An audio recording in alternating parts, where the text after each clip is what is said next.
Bonjour à tous. Lorsque les choses ne vont pas bien, nous avons tendance à dire « j'ai l'impression que le ciel est fermé au-dessus de ma tête ». J'aimerais vous rappeler ce matin une vérité. Et cette vérité parcourt toute la parole de Dieu et tout l'enseignement de l'Écriture nous ramène à cette merveilleuse promesse et cette vérité incontournable. Non, le ciel n'est pas fermé, le ciel est ouvert.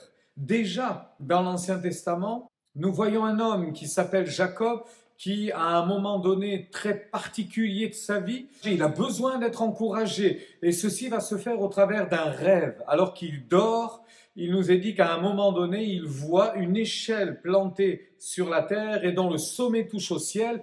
Et il voit des anges qui montent et qui descendent par cette échelle. Et Dieu lui dira, je veillerai sur toi, je prendrai soin de ta vie. Jacob n'a pas compris ce rêve, il n'a pas tout saisi, mais il a réalisé une chose, c'est la porte du ciel, c'est ici la maison de Dieu. Et d'ailleurs, il donnera à ce lieu le nom de Béthel. Nous retrouvons cette notion du ciel ouvert dans la bouche même de Jésus. Dans l'évangile de Jean, au début, dans le chapitre 1er, il dira ceci à ses disciples, « Désormais, vous verrez le ciel ouvert. » Oui, rassurez-vous, soyez encouragés aujourd'hui, le ciel est ouvert. Il est encore ouvert, il n'est pas fermé, il ne sera pas fermé, il demeure ouvert et bien évidemment pour notre bénédiction et pour notre salut encore. Il y a dans le Nouveau Testament des personnes qui ont vu le ciel ouvert. Je pense à Étienne notamment, qui malheureusement au moment le plus tragique de sa vie,